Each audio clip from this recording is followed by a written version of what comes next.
and I am on 83rd Street and Harding Avenue in Miami Beach, Florida. I'm gonna get some more gang stalking caught on film today. And not only that, I'd like to address some of the more interesting aspects of gang stalking that have popped up online. Gang stalking is a very simple thing. It is when a United States citizen is selected, observed. Let me put it like this. They're selected for, observed for, and then placed in a synchronized stalking mechanism that is very well resourced, very mobile, very persistent, and very annoying.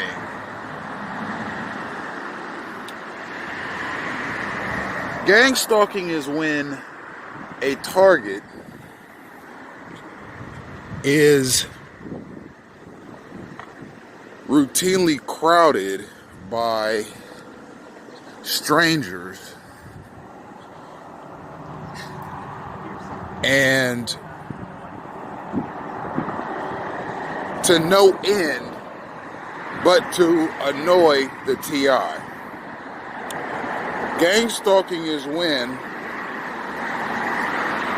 a person is routinely obstructed by strangers that they do not know,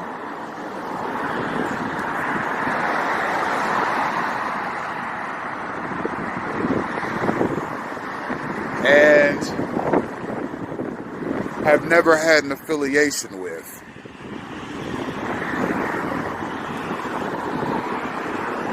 Gang stalking is when a targeted individual is routinely put into situations that facilitate adversarial interactions with police officers. Gang stalking is when a person is routinely harassed through a mechanism that is unbeknownst to him and is likely unbeknownst to the gang stalkers. Chances are a lot of the people who gang stalk don't realize that they're gang stalking or that they're gang stalkers. Otherwise, who would participate in it? It's put to them another way, and their presence is used to harass a person. You see, it's not as if these people are being individually approached as if they were about to go on a mission to stalk somebody along with tens of thousands of other people, if not more than that. It's put to them another way. What that way is, I don't know. But they're definitely activated in some way to be in a certain place at a certain time and to make certain gestures and movements and say certain things at certain places at certain times. Often of which, if not all, of these instances resulting in some sort of harassment for one person, even though it's different people in different locations at different times being activated. You see. So some of the more interesting things you'll see online are things like voice to skull, where the targeted individual hears voices in their head because of some machine that's constantly being pointed at them. I I can neither confirm or deny the existence of voice-to-skull technology. That's not what I see as gang-stalking. What I see as gang-stalking is a person going out into the world, stepping outside. See, one thing gang-stalking is designed to do is induce agoraphobia in a person. Agoraphobia is when a person is afraid to step foot outside. And they have to be indoors all the time, otherwise they'll end up in a panic attack. That's what gang stalking is designed to induce. It's designed to make a person, it doesn't matter what that person does for a living or what they've done with their life or anything. It doesn't matter what their hobbies or interests are. It doesn't matter how smart or dumb they are. It doesn't matter how articulate or inarticulate they are. It doesn't matter how religious or irreligious they are. It doesn't matter their race, color, creed, background, athletic ability. It doesn't take into account their family, their whether or not they have children, whether or not they have a criminal record. It's not like a court of law that takes these kinds of things into account before issuing some sort of a judgment on people.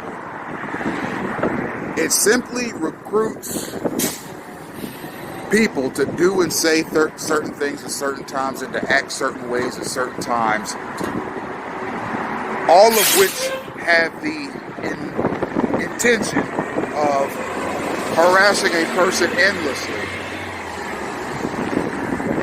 to the point where they will never want to leave their home, their residence.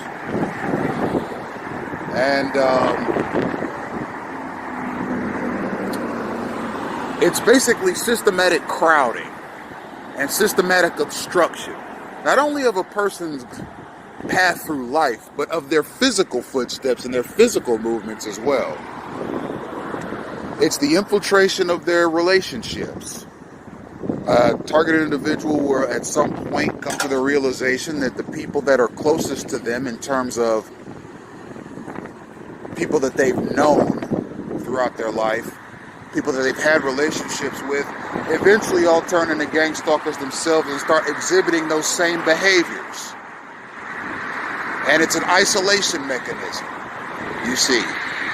There's obviously more, but these are the types of things that I associate with gang stalking. I don't associate the more wild theories out there like somebody's transmitting voices into my skull with some sort of machine. Machines are used against targeted individuals, but they're used in a different capacity. Stingray devices are devices that mimic cellular phone towers. They're used by various law enforcement, semi-law enforcement, and military operations. It's basically a device that acts like a cellular phone tower, and it basically is a cellular phone tower. It's not an official cellular phone tower. It's just a very intricate device that tricks your phone into reading it as a cellular phone tower, and as a result, that Stingray device picks up your location wherever you are. And it allows gang stalkers who have military, law enforcement, and semi-law enforcement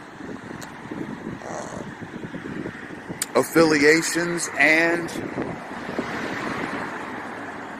so forth to know where you are at all times, even when your phone is turned off. A cellular tower can pick up your location even when your phone is turned off. A Stingray device, Google it, can also pick up your location when your cell phone is off. These are the kinds of machines that I associate with gang stalking. I don't associate some sort of machine that is supposed to teleport thoughts into my head or voices. I cannot attest to that. And there are other aspects of gang stalking that are online that are very out there. They're very outlandish. and they're very unbelievable. And those wild theories about what gang stalking is are put on the internet by gang stalkers. So if a person alleges that they're being gang stalked, people will look at that and say, you know what, this is the wildest conspiracy theory I've ever seen. So those are not the kinds of things that I associate with gang stalking.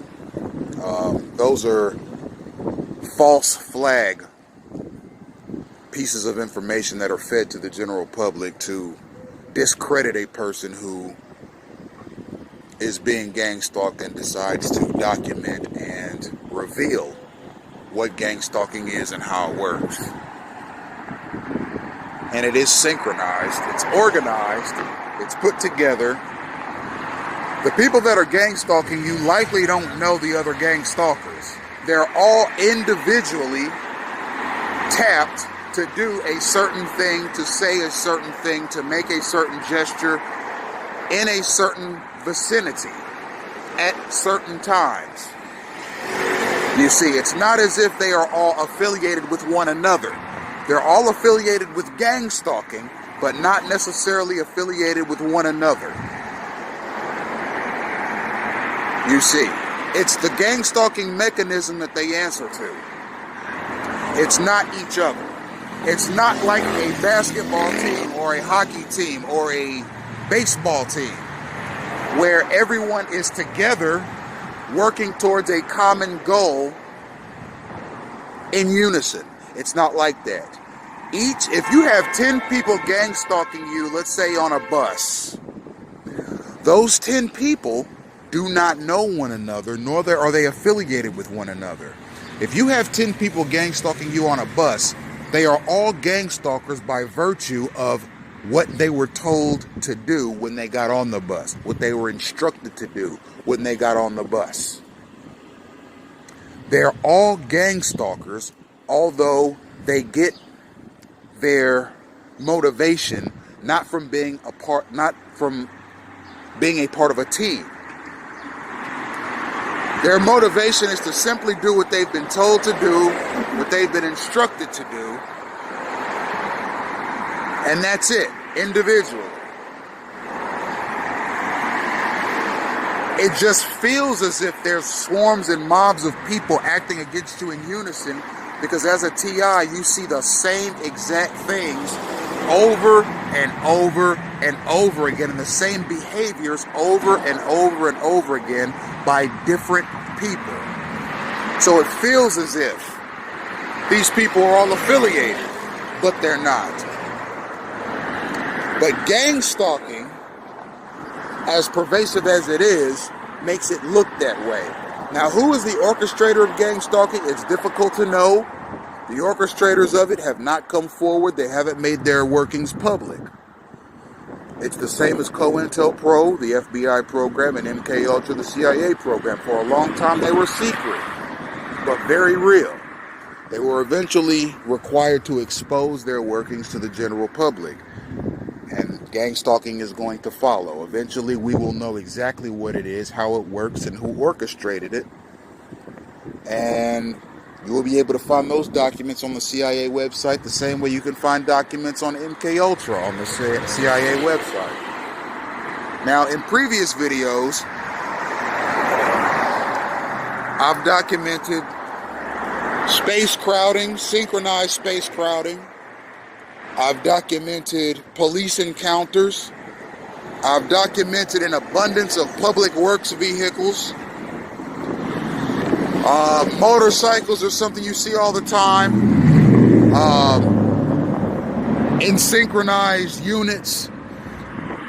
You see a lot of public works units. A lot of postal trucks, fire trucks, police cruisers, sheriff's deputies in their cruisers, a lot of patrol cars, a lot of EMS drivers, a lot of ambulances, and it all happens in a synchronized fashion. I've documented quite a bit of that over the past 6 videos. Today I wanted to talk more about the wilder aspects of what people say gang stalking is. So, it's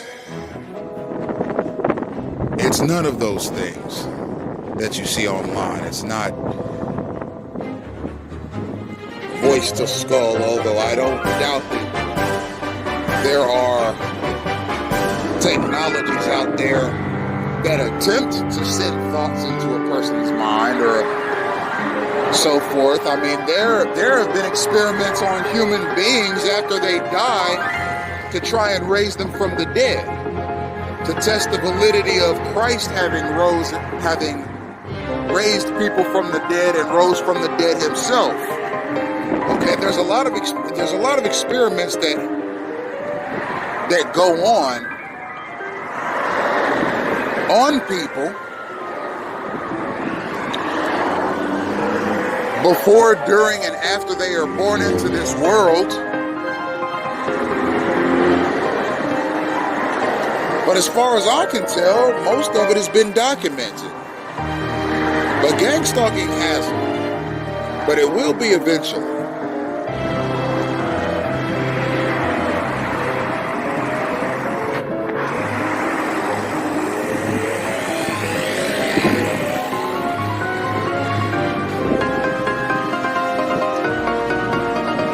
So I wanted to talk a little bit about the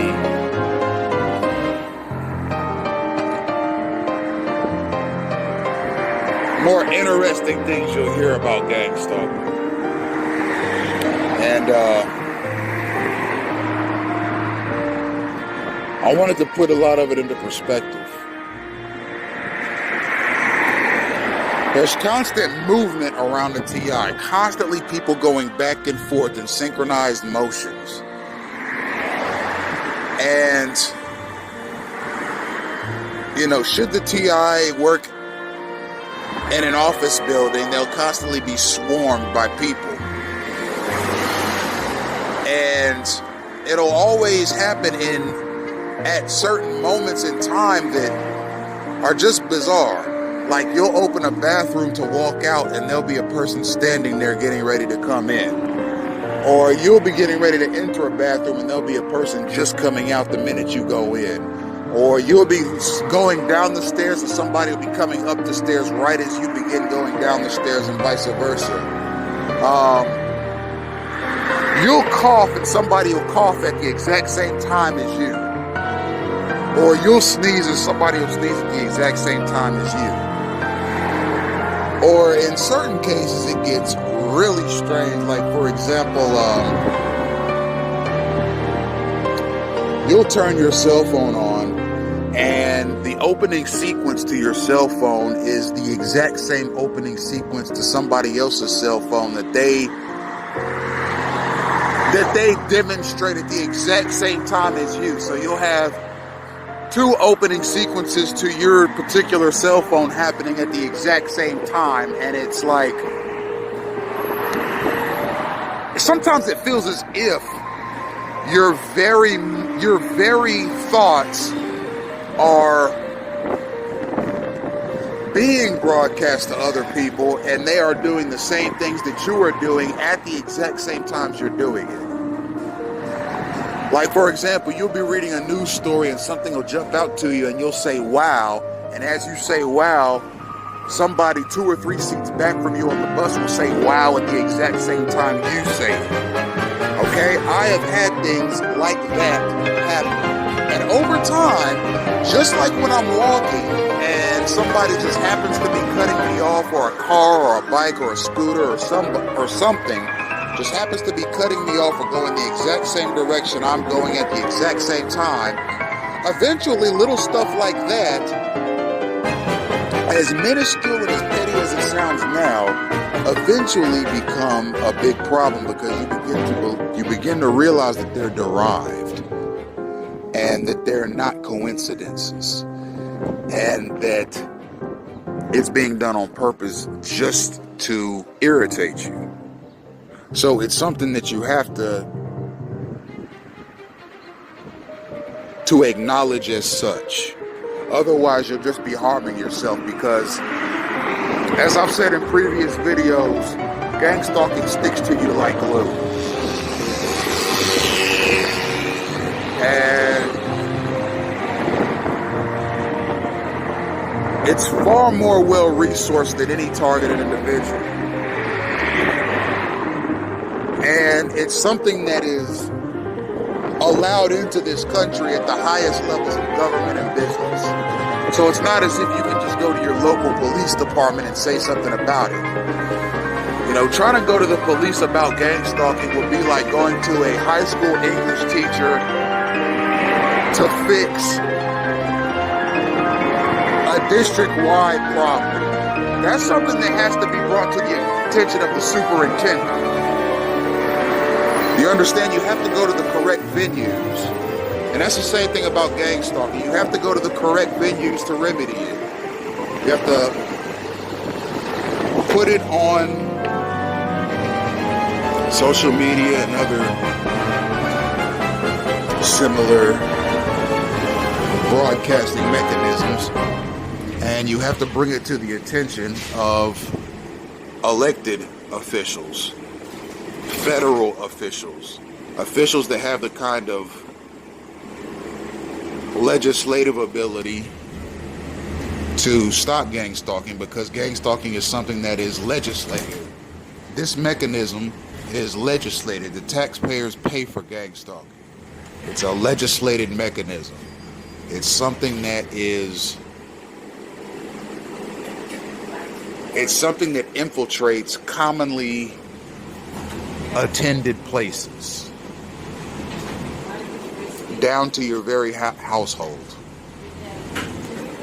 Okay, your household, your sidewalk, the bus, the trolley, your job, your school, the grocery store, parks, the beach, okay?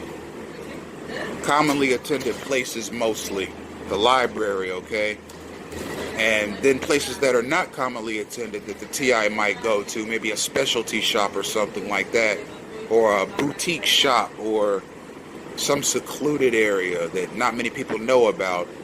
Eventually, through the gang stalking mechanism, the gang stalkers will start swarming that place and make it a popular spot so that gang stalking operations can resume there.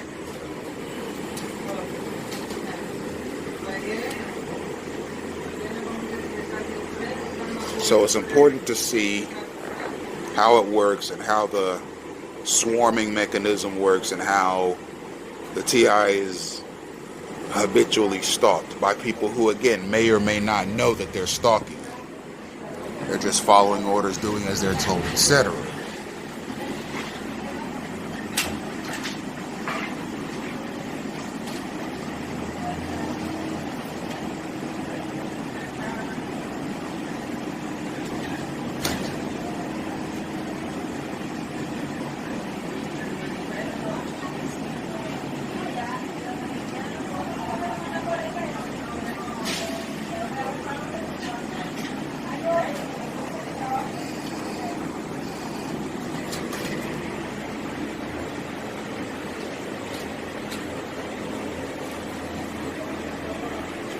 So what we have here is a very pervasive mechanism that is very annoying.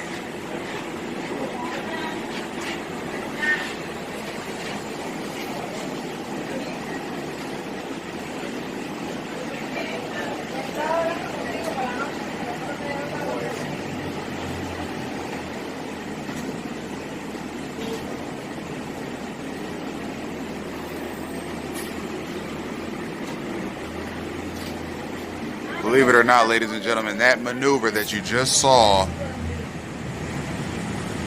with that S Metro bus was synchronized. See how it just cut off the trolley that I was in? That was a synchronized harassment maneuver that was perpetrated by handlers of gang stalking and was probably done without the actual driver knowing that they were gang stalking somebody. Now, I'm not in the slightest letting gang stalkers off the hook for saying that they're not aware of what they're doing, but I believe that's the reality of it. There's no way this many people will participate in this kind of activity in a systematic way, and as pervasive as it is and as harmful as it is, I refuse to believe it. But if I find out for a fact that they are, then I'm going to call them on it.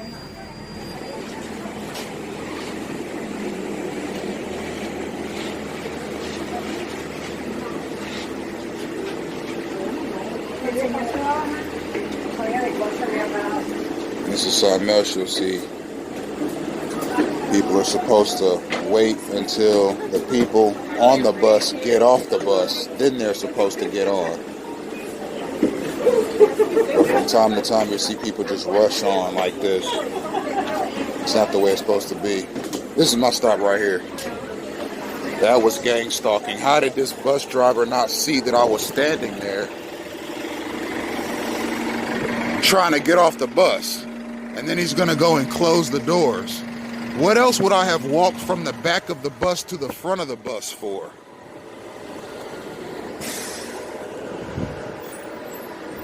That bus driver is a gang stalker. And maneuvers like that are gang stalking maneuvers. Now, instances like that are hard to make an excuse for the gang stalkers for. I've tried to say in this video that I don't think that all these people know that they're being irritating to the TI. But some of them have to know. And that bus driver just proved it. I walked up from the back to the front, towards the exit. And as people were getting on, I waited. When the last person got on, he closed the door manually as if I was not standing there at the exit. You see? And on those trolleys, it's not as if they push a button and it's a timed mechanism where the doors close automatically at a certain time. They have to press the button and that opens the door, and then they press the button again and that closes the door. So he manually pressed the button again as I was standing there so as to close the door and obstruct my path. Gang stalking works like that.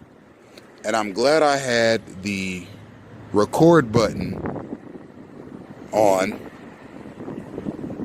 And I'm glad I was videotaping that sequence so you could see how gang stalking works.